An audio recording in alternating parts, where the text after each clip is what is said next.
कृष्ण किसी के लिए अवतार हैं तो किसी के लिए गीता का उपदेश देने वाले ब्रह्मनिष्ठ हैं।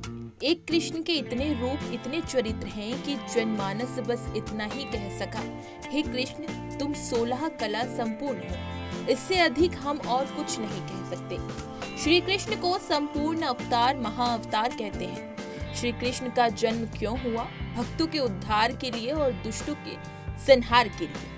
जब जब धर्म की हानि होगी, जब जब अधर्म बढ़ेगा, तब तब दुष्टों का नाश करने और साधु अनंतकरण के व्यक्तियों का कल्याण करने मैं आता हूँ। श्री कृष्ण ने गीता में ये वचन स्वयं कहा है।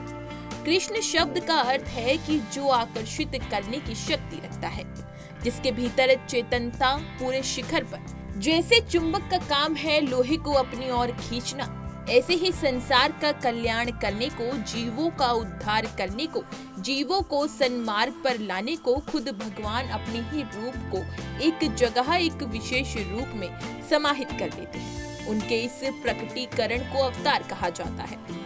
शास्त्रों में कहा गया है कि भगवान के 2 तरह के अवतार होते हैं, नित्य और निमित्त। निमित्त अवतार किसी कारण से आते हैं, जैसे श्री कृष्ण आए कंस, शिशुपाल, जरासंध आदि दुष्टों से समाज को छुटकारा दिलाने के लिए नित्य अवतार होते हैं। ब्रह्मनिष्ठ संत ये किसी कारण से नहीं, किसी एक रावण या कंस को मारने नहीं, किसी के एक के उद्धार के लिए नहीं, बल्कि सबके उद्धार के लिए आते हैं।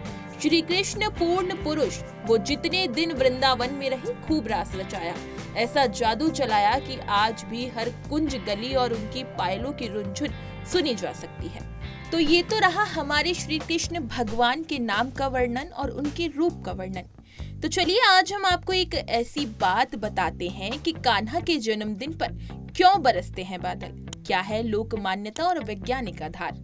भाद्रपद मास के कृष्ण पक्ष की अष्टमी को इसलिए खास माना जाता है क्योंकि भगवान श्री कृष्ण का जन्म हुआ था। मान्यता के अनुसार कान्हा का जन्म भाद्रपद मास की कृष्ण पक्ष की अष्टमी की मध्य रात्रि को हुआ था। भारत ही नहीं, दुनिया में कृष्ण जन्माष्टमी को उत्सव की तरह हर व्यक्ति मनाता है। कान्हा के जन्मदिन के साथ कई लोक मान्यताएं प्रचलित हैं। उनमें से एक कृष्ण जन्माष्टमी के दिन बरसात होना। बात करें प्राचीन मान्यताओं की, तो जब कंस के कारागृह में भगवान कृष्ण का जन्म हुआ था, तो माता देवकी और पिता वासुदेव ने अपनी 8वीं संतान कान्हा को सुरक्षित जगह पहुंचाने का फैसला किया।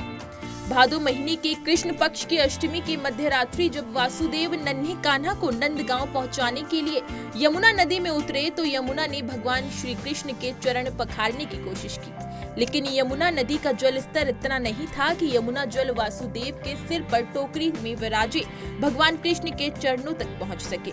इसलिए यमुना नदी की इच्छा को देखते हुए मध्य रात्रि को बादल इतनी जोर से बरसे कि यमुना में बाढ़ आ गई और नदी का जल स्तर इतना हो गया कि पानी बाल रूप भगवान श्री कृष्ण के पैरों को छू गया। लेकिन इससे वासुदेव के सामने संकट पैदा हो गया कि भारी बारिश में उफनती यमुना नदी को वासुदेव पार करें तो करे कैसे। लोक मान्यता है कि वासुदेव की इसी चिंता को जानकर यमुना ने वासुदेव को रास्ता दिया और कान्हा माँ यशोदा के पास नंदगांव पहुंचे। वहीं बात करें देश के कुछ हिस्सों में ऐसी मान्यता है कि बाल रूप में कृष्ण को पहनाए जाने वाले वस्त्र, जिन्हें स्थानीय भाषा में पोतड़े कहा जाता है, उन्हें धोने के लिए कृष्ण जन्माष्टमी के दिन या इसके अगले दिन बारिश आती है। बहुत से अवसर ऐसे आए हैं जब देश के बहुत से हिस्सों में जन्माष्टमी की मध्य रात्रि को बारिश आई है। इसके कारण इस लोक मान्यता को बल मिला है। इसी तरह की तमाम खबरें और अन्य अपडेट्स के लिए बने रहिए हमारे साथ और देखते रहिए punjabkesari.com।